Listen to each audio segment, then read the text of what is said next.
Bem, bom dia, boa tarde ou boa noite, dependendo do horário que você está assistindo. Vamos aqui a mais uma videoaula com o professor Bruno. Bem, então hoje, como vocês estão vendo aqui já, na telinha de vocês, vamos falar sobre o citoplasma da célula. Antes, vamos fazer aqui uma pequena introdução sobre o que é o citoplasma. Fazendo aqui uma observação, não é, da origem, da etimologia da palavra citoplasma. A palavra citoplasma vem de quitos, né, que significa célula, e plasma, que significa molde. Então, citoplasma, né, vem aqui quitosplasma, ou seja, um molde da célula. Isso por quê, professor? Porque a estrutura e o formato da célula, ela se deve a componentes que estão dispersos no citoplasma, que é o que nós vamos abordar também no vídeo de hoje. Bem, definindo o que é citoplasma, é a região localizada entre o núcleo da célula e a membrana plasmática. Então, toda aquela região que está entre o núcleo e a membrana plasmática eu entendo como citoplasma. Então, o citoplasma ele não é uma coisa única, como é o caso, por exemplo, da membrana plasmática, onde eu tenho uma estrutura definida com compostos que são exclusivos dela. Não. O citoplasma é uma região, é o que fica, tudo que fica entre a membrana plasmática e o núcleo, nós entendemos como citoplasma. E o citoplasma ele tem uma série de coisas ali no meio. Por quê? Olha, ele é formado pelas seguintes estruturas. Então, o citoplasma ele é formado pelo citossol, não é? E pelas organelas. Então, o citoplasma ele é composto de duas coisas, do citossol e das organelas, que é que nem quando eu estava no vídeo passado, eu falei ali, é a clara do ovo com chocolate granulado em cima. Então, qualquer coisa assista um primeiro vídeo de membrana plasmática que eu faço uma introduçãozinha sobre célula. Então, ali, o citossol e as organelas vão formar o nosso citoplasma. Apesar de também tem um citoesqueleto aqui que eu esqueci de colocar, peço perdão. Então, nessa situação, eu tenho essas estruturas, todas elas juntas vão formar o citoplasma. Uma coisa interessante, o citoplasma, junto com o núcleo, ele forma uma estrutura que é o protoplasma, como eu coloquei aqui, junto com o núcleo forma uma região chamada de protoplasma. Não é? Então, citoplasma, citossol, organelas e citoesqueleto, citoplasma e núcleo formam o protoplasma. Então, dando sequência aqui aos fatos, vamos falar um pouco sobre o citossol, não é? O citossol, que ele também é conhecido como hialoplasma ou a matriz do citoplasma. Então, hialos, né, vidro aqui na etimologia da palavra, né? Junto com o plasma que é molde, então molde de vidro. Por quê? Porque o citossol ele é uma estrutura, na verdade ele é uma substância que vai preencher todo o espaço que existe entre organelas, citoesqueleto, membrana plasmática e tal. E ele tem uma série de características interessantes. Que nem olha só aqui. Então você pega ali o citoplasma da célula, tirando os organelas e o esqueleto e o citoesqueleto, eu tenho o citossol. Nessa situação, vamos abordar um pouquinho aqui sobre características do citossol ou hialoplasma, conforme você preferir, ou também matriz do citoplasma. Só que citossol, citosol, conforme você preferir falar, é a forma mais comum. Bem, quando nós falamos em metabolismo celular, boa parte das reações químicas acontecem no citossol.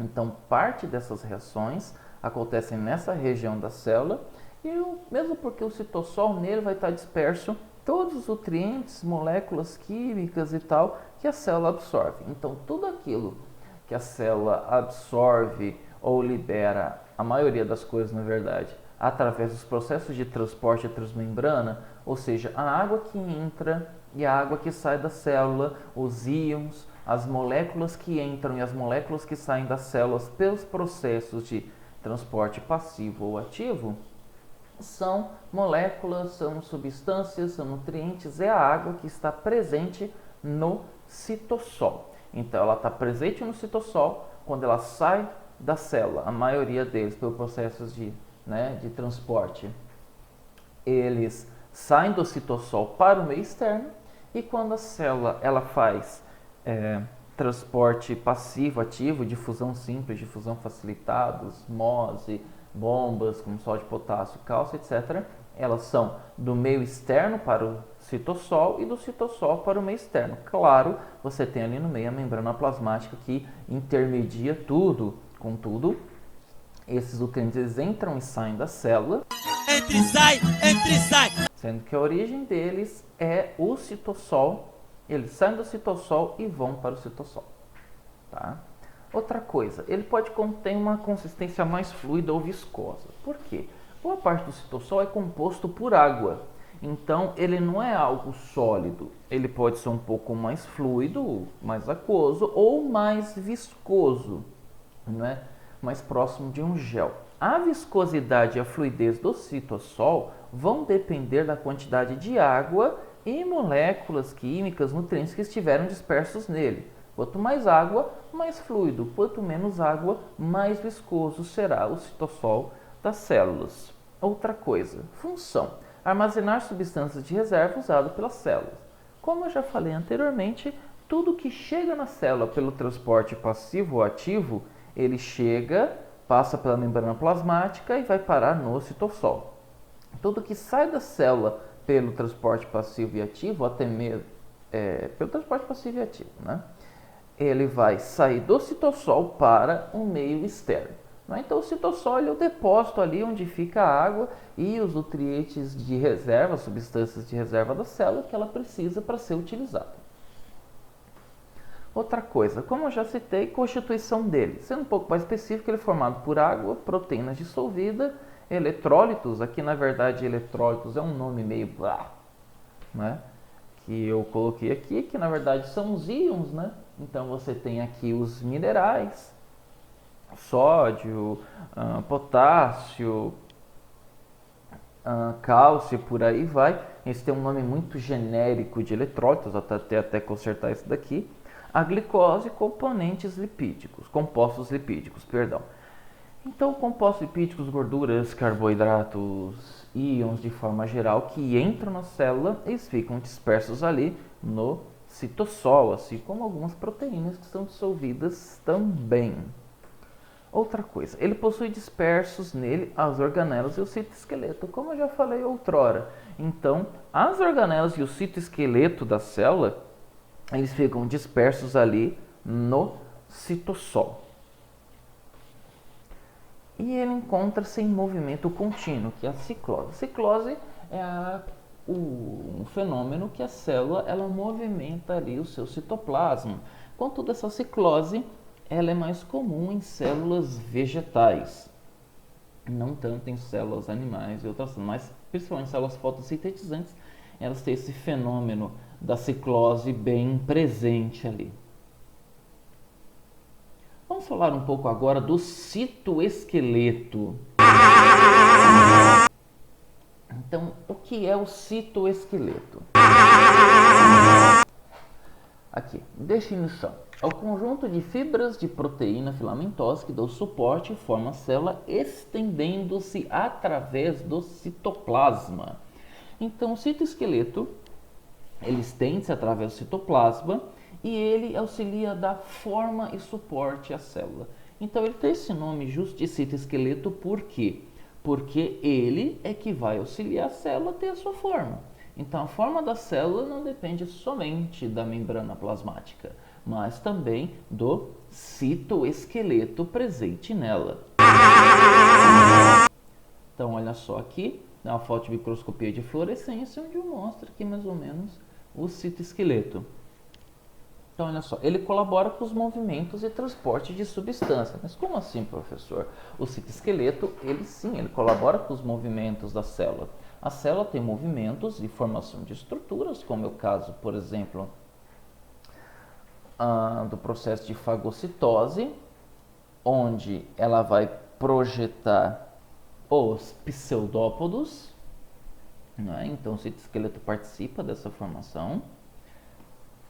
Ela funciona como uma espécie de esqueleto e músculo da célula. Mas como assim, professor? Uma espécie de esqueleto e músculo. O citoesqueleto, como eu já falei, ele dá forma à célula. E não só isso, ele também auxilia, ele também vai estar relacionado com o movimento da célula. Não só nos pseudópodos, como eu falei agora há pouco, mas também quando a gente pensa em movimentos de contração, também tem a participação do citoesqueleto. Eu vou explicar isso daqui a pouquinho. Contudo, ele é ausente em procariontes, então você pega ali bactérias, não é? De forma geral, elas não possuem ali o citoesqueleto, ele é presente em seres vivos eucariontes, não aqueles que têm núcleo definido. Ele é formado por 3 tipos de fibras, os microfilamentos, os microtúbulos e os filamentos intermediários. Então, cada uma dessas 3 estruturas ela vai formar o citoesqueleto. Então, o citoesqueleto não é uma estrutura só. Eu tenho várias estruturas, elas têm características próprias, não é? No caso dos microfilamentos, saber conhecido como filamentos de actina, os microtúbulos e os filamentos intermediários. Cada um deles tem uma função e uma participação. E um formato também, como vocês vão ver aqui, ó. Observem aqui, na imagem você tem aqui os filamentos intermediários, os microfilamentos e os microtúbulos. Vocês podem perceber aqui que eles têm posições e formatos diferentes dentro da célula, assim como a sua estrutura. Observem aqui, na imagem a gente vê aqui que eles têm estruturas bem diferentes. Mas por que eles têm essas estruturas diferentes, ó professor? Porque cada um deles vai realizar uma função específica dentro da célula. Então, o citoesqueleto ele tem ali outras funçõezinhas que estão relacionadas com cada um desses componentes, que é o que eu vou explicar agora. Falando agora dos microfilamentos. Então, os microfilamentos, olha só, aqui eu tenho uma imagem, ele é bastante simples, né? Ele é formado por várias subunidades de actina. Actina é uma proteína. Professor, mas isso tem relação com os filamentos ali de actina e miosina no músculo? Sim.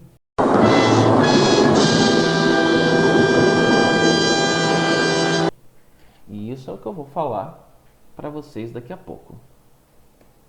Então, olha só. Eles auxiliam a manter a forma da célula, ligando-se a proteínas da face interna da membrana plasmática. Então, aquelas proteínas globulares que estão presentes na membrana plasmática, elas vão ter ali ligadas a ela os microfilamentos. Então você tem ali algumas proteínas na região interna da membrana plasmática e esses filamentos de actina ou microfilamentos vão se ligar nela. E isso vai fazer com que eles deem forma à célula. Outra coisa, eles dão sustentação às microvilosidades. As microvilosidades, aquelas estruturas que estão ali na membrana plasmática, que aumentam a área de absorção das células do nosso intestino, elas têm ali a sua estrutura, elas são sustentadas pelos microfilamentos ou filamentos de actina. Então, nessa situação, quando você olha ali internamente, eles têm vários microfilamentos, meio que os microfilamentos estão presentes em maior quantidade ali próximos à membrana plasmática, e ele que vai dar ali a sustentação e permitir que as microvilosidades mantenham aquele seu formato, não é? E elas não desmanchem a sua forma por qualquer variação no meio em que elas estão inseridas. Outra coisa, olha só, atuam em certos movimentos da célula, como a capacidade de contração, miosina. Então, quando a gente fala ali nos sarcômeros da contração muscular de miosina e actina, estou falando que na participação dos microfilamentos do citoesqueleto. Ou seja, eles têm participação na movimentação dos nossos músculos e com a movimentação da célula, mas contudo eu vou falar isso em específico daqui a pouquinho. Então, onde que eles participam? Os microfilamentos têm participação na ciclose, como eu já falei, os movimentos que as células vegetais fazem de movimentar o citoplasma, esse movimento ele tem participação dos microfilamentos. Na emissão de pseudópodos, eles são emitidos pelos microfilamentos. Na verdade, os microfilamentos estão presentes ali. Então, o pseudópito é o quê? É aquela projeção de citoplasma que as células fazem no caso de alguns protozoários, como é o caso da ameba, para poder se deslocar e também para realizar a fagocitose, que nem eu expliquei ali em um dos vídeos sobre membrana plasmática. Então, a célula projeta esses pseudópodos que vão envolver ali a molécula ou a bactéria ou o que quer que seja que aquela célula vai realizar a fagocitose. A partir do momento que ela emite esses pseudópodos, que ela vai abraçar, criar um vacúolo para poder digerir aquilo, esses pseudópodos, eles têm ali filamentos de actina que vão fazer a sua estrutura. Então, eles são estruturados por esses microfilamentos e, na verdade, a emissão e essa movimentação deles deve-se justamente a essa questão dos microfilamentos aqui. Outra coisa, o estrangulamento do citoplasma da célula animal no final da divisão celular. Então, quando nós víamos ali, na verdade nós vamos ver ainda a divisão celular, você tem um processo onde você tem o estrangulamento da célula. A célula uma célula, ela se forma duas, não é? Duas novas, quando ela vai fazer a divisão celular, e para formar duas, na região ali equatorial dessa célula, quando ela já tem ali dois núcleos e os núcleos estão nas extremidades, eu vou sofrer um estrangulamento. Esse estrangulamento nós chamamos de citocinese. E essa citocinese ela é feita, ela tem ali a participação dos microfilamentos. Então a divisão celular, ela tem ali também uma participação importante dos nossos filamentos de actina. Continuando aqui. Então olha só, eles podem interagir com outras estruturas e adquirir diferentes propriedades através de moléculas genericamente denominadas de proteínas de ligação à actina, Actin Binding Proteins. Então, essas Actin Binding Proteins, né, corrigindo aqui um pouquinho no inglês, elas são, em português, proteínas de ligação à actina. Um exemplo é a miosina. Então, olha só, existem essas proteínas, são proteínas de ligação à actina, que são proteínas que se ligam à actina com alguma finalidade específica. Normalmente essa finalidade é dada por movimentos. Então você tem aqui, como um exemplo aqui, a questão dos sarcômeros. Você tem o filamento de actina e os filamentos de miosina. Então o filamento de miosina, a miosina, ela é uma proteína de ligação à actina. Ela é uma proteína que vai se ligar à actina e conforme essa movimentação da miosina, ela vai movimentar ali os microfilamentos e vai fazer com que as células dos nossos músculos, né, os biócitos ou sarcócitos, dependendo da literatura que você seguir, vão realizar o processo de contração e poder fazer os movimentos do nosso músculo. Então, quando o cara está lá fazendo ali os seus exercícios da academia, movimentando lá os músculos, né, e muitas vezes berrando, quando ele faz isso, você tem essas proteínas se movimentando. Então, a actina e a miosina, na verdade, a miosina, ela vai se movimentando, ela vai aproximando e afastando a actina, dando ali origem aos movimentos de contração e relaxamento das células dos nossos músculos, né? Não só a miosina, mas existem outras proteínas que também são proteínas de ligação à actina, ou seja, se ligam à actina para realizar alguma finalidade, normalmente essa finalidade é movimento. Dando sequência aqui, falando dos microtúbulos. Então, os microtúbulos, como o próprio nome sugere, túbulos pequenininhos, não é? Eles são o que? Na verdade, os microtúbulos são, apesar da piadinha, eles são maiores do que os microfilamentos. Então, olha só. Atuam nos movimentos dos cromossomos durante a divisão celular fuso bitótico. Então, a gente já percebe aqui o que? Então, nós percebemos que o citoesqueleto tem uma participação muito importante no processo de divisão celular. Então, na aula de divisão celular, não é? Que será colocada aqui em breve, dependendo de quando você assistir esse vídeo, ela já vai estar aqui. A gente vai ter ali o que? Esses processos de divisão celular, alguns deles têm correlação com o citoesqueleto. Então, como é o caso aqui na movimentação dos cromossomos durante a divisão celular, na construção do fuso mitótico, mesmo porque os microtúbulos eles são parte constituinte de uma organela citoplasmática, que são os centríolos. Nessa situação, centríolos, eu vou explicar mais para frente para vocês. Então, olha só, como eu falei agora há pouco, né? Acho que não tem alguns segundos, vamos de novo agora, ela vai formar ali os centríolos, os cílios e os flagelos. Ah, professor, que são esses cílios? São cílios do meu rosto. Não. Quando eu falo em cílios e flagelos, são estruturas presentes em células, muitas delas organismos unicelulares, que vão auxiliar elas no seu movimento. Então, a maioria dos organismos unicelulares, né, as células deles possuem essas estruturas, cílios ou flagelos, que auxiliam na sua movimentação. Algumas células nossas também têm cílios e flagelos, né, só que algumas têm finalidade de movimentação, como é o caso do espermatozoide, outras têm outras finalidades. Aqui ela é um ponto de apoio, ou seja, trilhos, coloquei trilhos entre aspas, vocês vão entender daqui a pouco, para o transporte de organelas de uma parte para outra da célula. São proteínas motoras, e que é bem interessante. Por quê? As organelas das nossas células, elas não ficam paradas e estáticas como um poste ou uma estátua a vida inteira. Não, elas se movimentam de um lado para outro. Então elas se movimentam no interior da célula, principalmente quando vai ter ali o processo de divisão celular. Então, nessa situação, elas não têm um motorzinho ali como se fosse um barco para ir de um ponto para outro. Não. Eu tenho uma estrutura, que são as proteínas motoras, elas se ligam à organela e elas se ligam aos microtúbulos e elas vão arrastando as organelas de um ponto a outro da célula. Mais para frente eu tenho uma animação que demonstra isso muito bem. Outra coisa, ela é composta de dois tipos de proteínas, as tubulinas e as MAPs. A MAP é uma sigla em inglês, né, que eu não vou lembrar agora, me fugiu a memória, mas eu escrevi aqui no slide, vocês vão ver daqui a pouquinho.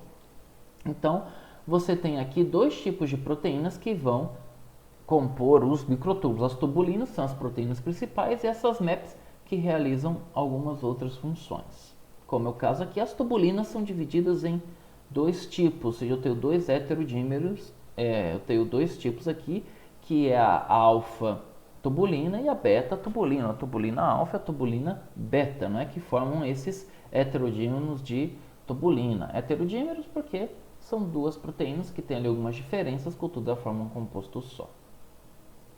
Opa! Aqui, falei que já... então vamos lá. Aqui é o videozinho, olha só, mostrando aqui as proteínas motoras. Então, olha só como elas funcionam. Então, vocês percebem aqui, ó, elas se ligam na célula não, perdão. Elas se ligam ali na organela e elas vão se movimentando por cima dos microtúbulos. Vamos colocar aqui de novo porque o vídeo ele é curtinho. Então, olha só.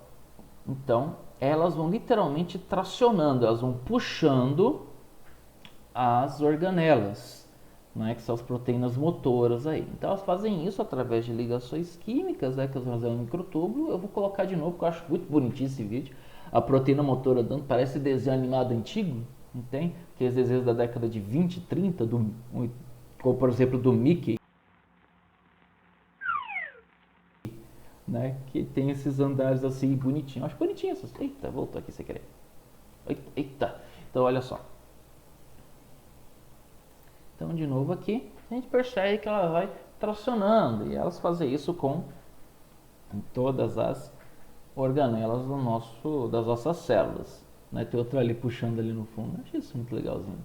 Então, continuando aqui, alguns pontos ainda sobre microtúbulos. Vamos falar dessas proteínas agora. Então, as tubulinas, elas são proteínas globulares. Né? Elas compõem ali 85% dos microtúbulos. Então as tubulinas são 85% dos microtúbulos, 85% da composição. Os outros 15% estão relacionados com as MAPs. Então olha só, eu tenho ali 13 colunas longitudinais, que são os protofilamentos. Então essas colunas longitudinais, de tubulinas presentes, vocês vão perceber que os microtúbulos eles têm como se fossem várias camadinhas ali. Então essas camadas, essas colunas ali que ele forma, ele tem várias colunas ali, camadinhas não, né? Vamos deixar várias coluninhas ali, uma do lado da outra. Cada uma dessas colunas de tubulinas nós chamamos de protofilamento. Outra coisa são os heterodímeros constituídos de duas subunidades. Então tem um heterodímeros aqui, né? Então tem proteínas diferentes que são associadas que vão formar essas tubulinas. Então eu tenho ali duas subunidades, que é a tubulina alfa e a tubulina beta, mas tem diferenças ali na sua composição, na verdade, a sua constituição das ligações químicas, tá? São proteínas que têm algumas estruturas diferentes. Contudo, elas se unem e formam as tubulinas. Então, eu tenho duas subunidades, a tubulina alfa e a tubulina beta. Falando um pouquinho aqui das MAPs, que são que proteínas associadas aos microtúbulos. Como eu falei, vem do inglês, que é Microtubule Associated Proteins. Então, eu tenho aqui a microtubule, né? Associated Proteins, né? Meu inglês hoje está muito ruim, nossa senhora. Que são essas proteínas associadas aos microtúbulos. Então, o que elas fazem? Elas modulam as propriedades dinâmicas dos microtúbulos. Então, os microtúbulos, eles têm propriedades dinâmicas, né? Eles têm outras funções ali relacionadas a movimentos celulares e essas proteínas associadas aos microtúbulos são responsáveis por modular e gerar essas propriedades dinâmicas. E existem três tipos de proteínas associadas aos microtúbulos. Cada um desses tipos, ele desempenha uma função, né? Ou seja, três famílias. Por que três famílias, professor? Porque cada uma dessas famílias tem várias outras proteínas que têm ali funções semelhantes, né? Que vão fazer parte desse conjunto. Contudo, aqui eu separei só definições gerais. Você tem aqui a MAP1, que regula a estabilização e a formação de fascículos microtubulares pela formação de pontes cruzadas, né? Essas pontes cruzadas são ligações que existem entre uma proteína e outra, né? Na verdade, ligações que existem entre a miosina e a actina, formam ali essas pontes cruzadas, né? São ligações entre proteínas diferentes. Você tem a MAP2 ela é expressa exclusivamente em neurônios, e ali você tem vários MAP2, né? Alguns são exclusivamente em neurônios, estão presentes em neurônios e nas células da glia, mas todos eles se encontram somente em células que fazem parte do nosso sistema nervoso. E vocês têm o tipo tau, né? Eu disse tau. Então a função dela é ligar, estabilizar e promover a associação dos microtúbulos. Então ela vai gerar ali o quê? Uma melhor estruturação. Então ela vai gerar ali uma estabilização e vai permitir a ligação dos microtúbulos uns com os outros. Então, essas proteínas associadas aos microtúbulos, elas desempenhar várias funções, né? Funções menores no sentido não de menos importantes, mas menores que não é tanto da estrutura dos microtúbulos, mas coisas que os microtúbulos podem fazer além de estruturar a célula e as funções maiores, vamos dizer assim, de permitir o carreamento de organelas da célula e etc. Né? Então, falando aqui agora dos filamentos intermediários. Então, nesses filamentos intermediários, nós temos o que? Ó, professor. Então, olhando aqui, né, é uma rede perinuclear feita com vários fios de proteínas. Então, você tem uma rede, né, ela é uma rede tridimensional, como se fosse uma teia de aranha enorme dentro da célula, né, que preenche todo o seu espaço interno com vários fios de proteína. Como vocês estão vendo aqui, ó, eu tenho, aqui vocês estão vendo aqui a ponta do meu mouse, então observem só. Você tem aqui essa estrutura que parece uma teia de aranha tridimensional, uma rede que vai preenchendo ali todo o interior da célula. Né? Então tem vários fios aqui de proteínas e isso tem uma função importante. Por quê, professor? Olha só. Os filamentos intermediários aumentam a resistência da célula a tensões, com associação aos desmossomos. Então eles são associados aos desmossomos, né? Como eu já expliquei a função dos desmossomos em vídeos passados, eles vão estar ali ligados a esses desmossomos, eles vão aumentar a resistência da célula. Então, ligados, os lisossomos já têm essa função de permitir que as células sejam bem coesas umas com as outras, e isso faz com que eles tenham uma resistência maior. Então, ela aumenta essa resistência da célula à tensão. Então, ela permite que a célula seja mais resistente a tensões, a forças externas. Outra coisa, auxiliam na sustentação do núcleo e de outras organelas. Como assim sustentação, professor? Então, olha só, os filamentos intermediários estão presentes aqui, dispostos no exterior da célula, como já falei agora há pouco. Contudo, as organelas elas não ficam soltas. Então, ele permite que o núcleo ele não fique se movimentando muito, ou que as células fiquem, as organelas fiquem todas grudadas, acumuladas num canto e no outro canto não tenha nada. Não, ele permite com que elas fiquem em lugares específicos, não é? E só se movimentem pela ação das proteínas motoras através dos microtúbulos. Então ele meio que ele prende ali um pouco as organelas e o núcleo nos seus devidos lugares, evitando que eles fiquem se movimentando em excesso. Então aqui vamos falar um pouco da organização dos filamentos intermediários. Como assim organização, professor? Eles se organizam, eles são estruturados da mesma forma, por exemplo, que os microfilamentos têm ali as moléculas de actina que se ligam umas às outras formando o microfilamento. Você tem ali os microtúbulos, que eles são formados ali por heterodímeros de tubulina, não é? Organizados ali nos protofilamentos. Os filamentos intermediários eles também têm ali suas formações, então também tem ali a sua organização. Então olha só, eu tenho uma imagem aqui que ilustra e vocês olhem aí e se virem para entender. Claro, estou zoando, né? Eu vou explicar isso daqui. Então olha só, então eu tenho ali um monômero, não é? Eu tenho uma proteína, os filamentos intermediários talvez são formados de proteínas, né? E eu tenho ali um monômero dessa proteína, que é uma estrutura que ela vai constituir dímeros proteicos. Então, essa proteína ela vai se associar a outra proteína, formando aqui um dímero proteico. Esses dímeros proteicos eles se agregam em complexos de 4 cadeias de tetrâmeros. Então, se vocês olharem aqui, ó, eles vão se agregando uns aos outros, eles vão se aproximando, formando ali tetrâmeros. Formando ali esses tetrâmeros. Desculpem o meu soluço. Então, eles vão formar cadeias mais complexas. Então, um monômero, ele se associa com outro monômero, então uma proteína se associa a outra, formando um dímero. Esses dímeros, eles se associam, como a gente vê aqui na parte C da imagem, formando um tetrâmero. Esses tetrâmeros, que é constituído depois protofilamentos de 2 a 3 nanômetros. Então, esses tetrâmeros, olha só que estão se associando, formando protofilamentos. Esses 4 protofilamentos enrolados, eles originam as protofibrilas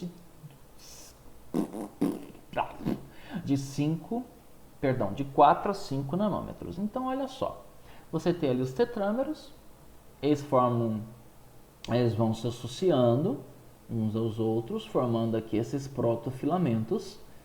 Eles se enrolam, eles vão se enrolando helicoidalmente, né? Em forma helicoidal, tá? Eles vão se formando ali de forma helicoidalmente, né? Acho que eu escrevi errado aqui, vou consertar depois. Formando essas protofibrilas. Então, eles vão formar uma estrutura maior, eles vão se juntando ali e formando ali uma hélice. E o que acontece? Essas protofibrilas, elas vão se associando umas às outras. Eu tenho 4 ou mais protofibrilas que elas vão se associando. E aí, elas se resultam em um filamento. Então, de 10 nanômetros. Essas 4 protofibrilas, elas vão se associando. Elas começam a se enrolar umas nas outras, não é? De forma helicoidal, vão formar uma estrutura maior, que são os filamentos. E esses filamentos, eles vão formar ali os filamentos intermediários.